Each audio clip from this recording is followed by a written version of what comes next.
D चौक इस्लामाबाद में एहतजाज का ऐलान। इस्लामाबाद और रावलपिंडी को मिलाने वाले तमाम रास्ते कंटेनर्स और रुकावटें लगाकर बंद कर दिए गए। मोबाइल फ़ोन सर्विस भी बंद।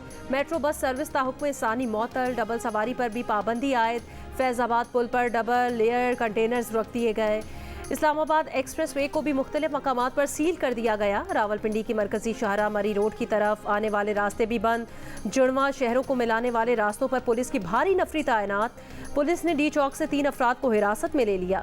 CPO का कहना है अमन में खलल डालने वालों से निपटने के लिए खुसूसी दस्ते तैनात हैं। सरकारी और निजी इमलाक को नुकसान पहुँचाने वालों से कोई रियायत नहीं की जाएगी।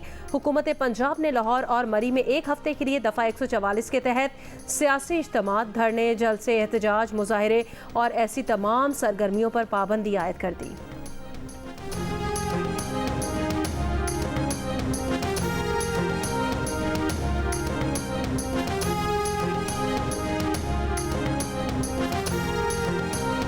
किसी सूरत इस्लामाबाद पर धावा बोलने की इजाज़त नहीं दी जाएगी। वफाकी वज़ीर दाखिला ने खबरदार कर दिया। कहा आज कोई इस्लामाबाद आया तो फिर हमसे शिकवा न करे। SCO कॉन्फ्रेंस होने वाली है, गैर मुल्की मेहमान आ रहे हैं। तहरीक इंसाफ को एहतजाज की कॉल पर नजर सानी करनी चाहिए। वज़ीर आला अली अमीन गंडापुर का कहना है कि तशद्दुद किया गया तो हालात के जिम्मेदार खुद तशद्दुद करने वाले होंगे।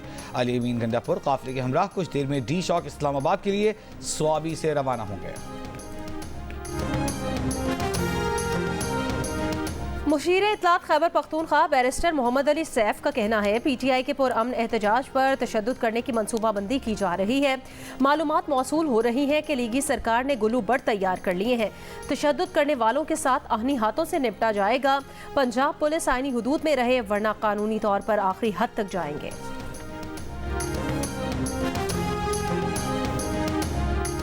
PTI वाले पुरअमन एहतजाज करें तो कोई क्यों उन्हें रोकेगा। PTI सियासी जमात नहीं, ये सिर्फ फसाद के लिए आते हैं।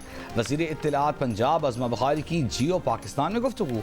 कहा PTI ने पिछली बार भी पुलिस एहलकारों पर आंसू गैस की शेलिंग की। आप जलाओ घेराव के लिए सरकारी वसाइल इस्तेमाल नहीं कर सकते।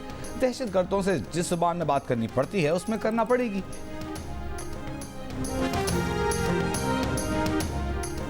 Army chief general Syed Asim Munir और मलेशिया के वज़ीर आज़म की मुलाकात। 2 तरफ़ा स्ट्रेटेजिक उमूर, इलाकाई सलामती और दिफाई ताउन पर तबादला ख्याल। मुलाकात में 2 तरफ़ा ताल्लुकात बिलखुसूस फ़ौजी ताल्लुकात बढ़ाने की ज़रूरत पर जोर दिया गया।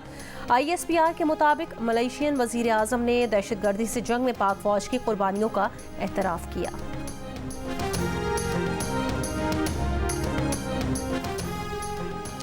लेबनान के दारुल-हुकूमत बैरूत पर इस्राएली फ़ज़ाइया का बड़ा हमला। इस्राएली फ़ौज का दावा है कि बैरूत हमले का निशाना हिज़्बुल्लाह के सियासी विंग के सरबराह और शहीद हसन नसरुल्लाह के कज़न हिज़्बुल्लाह के मुतवक्किल सरबराह कज़ हाशिम सफ़ीउद्दीन थे। हिज़्बुल्लाह ने अब तक इस्राएली दावे की तस्दीक या तरदीद नहीं की। अमरीकी अखबार का कहना है कि हमले के वक्त हाशिम सफ़ीउद्दीन बंकर में इजलास में शरीक थे। शदीद तरीन बमबारी के बाद हाशिम सफ़ीउद्दीन के बारे में इत्तला नहीं। हिज़्बुल्लाह का झड़पों में इसराइल के 20 फ़ौजी हलाक और ज़ख्मी करने का दावा। मगरबी किनारे पर पनाह गुज़ीन कैंप पर भी इसराइल का हमला, 18 फ़लस्तीनी शहीद, दर्जनों ज़ख्मी। इसराइल को हमले की इजाज़त नहीं, मशवरा देते हैं। अमरीकी सदर बाइडन की सहाफ़ियों से गुफ्तगू। ईरानी तंसीबात पर हमलों के बयान पर कहा वो इस बारे में बातचीत कर रहे हैं। ईरान के सदर मसूद पेज़ेश्कियान की सऊदी वज़ीर ख़ारजा फैसल बिन फरहान से दोहा में मुलाकात। ईरानी सदर ने कहा इस्लामी ममालिक तमाम बाहमी इख्तलाफात भुला कर एक दूसरे के साथ हम आहंगी और भाईचारे का सलूक करें। सऊदी वज़ीर ख़ारजा ने कहा कि उनका मुल्क ईरान के साथ ताल्लुकात को फ़रोग़ देने के लिए पुरअज़्म है।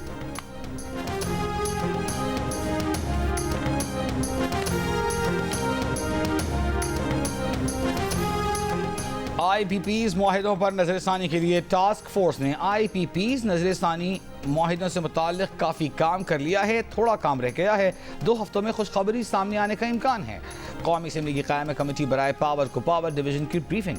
बताया गया कि टास्क फोर्स ने बताया है कि कौन सा प्लांट चलाना है, कौन सा बंद करना है। टास्क फोर्स ये भी देख रही है कि किन IPPs को अदायगी करके बोझ कम किया जा सकता है। IPPs मुआहिदों के अंदर रहते हुए काम किया जा रहा है। मुआहिदों से निकलेंगे तो आलमी फोरम्स पर जुर्मानों का खदशा है।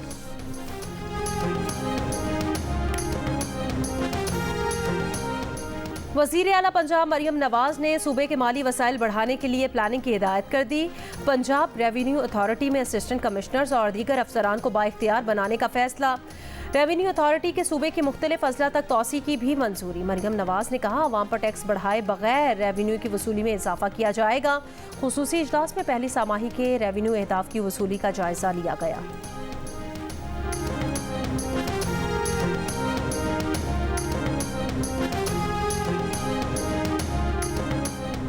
वफाकी हुकूमत दिसंबर 2024 में green line bus service Sindh हुकूमत के सुपुर्द कर देगी। सिंध हुकूमत की ग्रीन लाइन बस सर्विस के ऑपरेशन संभालने के लिए तैयारियां मुकम्मल। शर्जील मेमन की ज़ेर सदारत इजलास में ग्रीन लाइन बस सर्विस के ऑपरेशन का जायजा लिया गया। ग्रीन लाइन को ऑरेंज लाइन से जोड़ने के मंसूबे पर रही तफसीली बातचीत।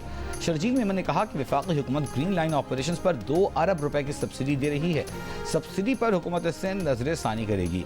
ग्रीन लाइन मंसूबे की सिंध को मुंतकिली के बाद उसमें मजीद बसें शामिल करेंगे।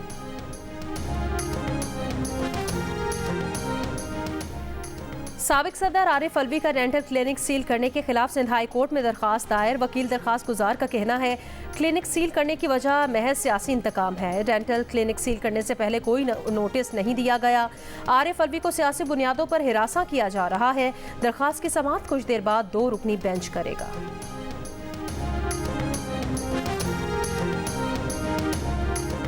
पंजाब में 24 घंटों के दौरान डेंगू के 130 केस रिपोर्ट। तर्जुमान महकमा सेहत के मुताबिक रावलपिंडी से सबसे ज्यादा 114 केसेस रिपोर्ट हुए।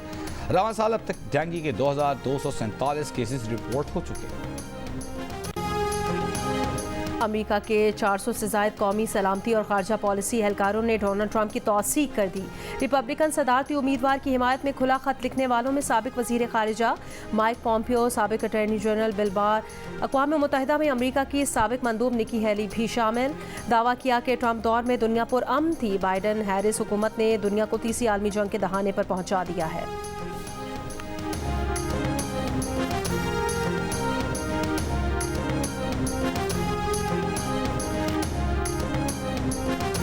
वुमेन T20 वर्ल्ड कप में आज 2 मैचेस खेले जाएंगे। जनूबी Africa women team West Indian women team के मद्दे मुकाबिल होगी, जबकि दूसरे मैच में इंडिया वुमेन टीम का मुकाबला न्यूजीलैंड वुमेन टीम से होगा।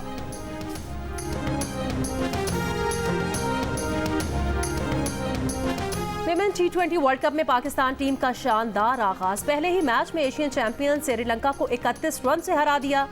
ग्रीन शर्ट्स ने पहले बैटिंग करते हुए 116 रन बनाए। फातिमा सना 30 रन के साथ टॉप स्कोरर हैं।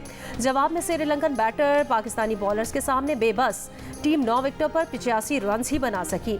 सादिया इकबाल ने 3, उमैमा सुहेल, फातिमा सना और नशरा सिंधु ने 2-2 खिलाड़ियों को आउट किया। मेगा इवेंट में पाकिस्तान विमेंस का दूसरा मैच इतवार को भारत से होगा।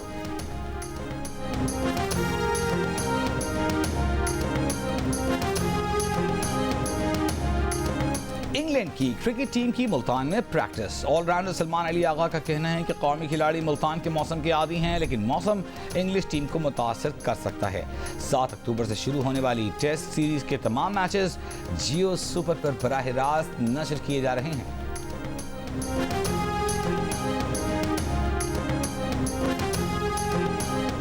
अफगानिस्तान के एक क्रिकेटर राशिद खान शादी के बंधन में बंध गए। राशिद खान की शादी की तकरीब काबुल में हुई। अफगानिस्तान क्रिकेट टीम के खिलाड़ियों की शिरकत। खिलाड़ियों ने राशिद खान का नया सफर शुरू करने पर उन्हें मुबारकबाद दी। Arts Council of Pakistan Karachi Jang और जियो के इश्तराक से वर्ल्ड कल्चर फेस्टिवल जारी। इटली का theatre play Put Your Heart Into It आज रात 8 बजे भी पेश किया जाएगा। वर्ल्ड कल्चर फेस्टिवल 2 नवंबर तक जारी रहेगा। और मसूद राना की आवाज का जादू आज भी बरकरार। मारूफ गुलकार को दुनिया से रुखसत हुए 29 बरस बीत गए।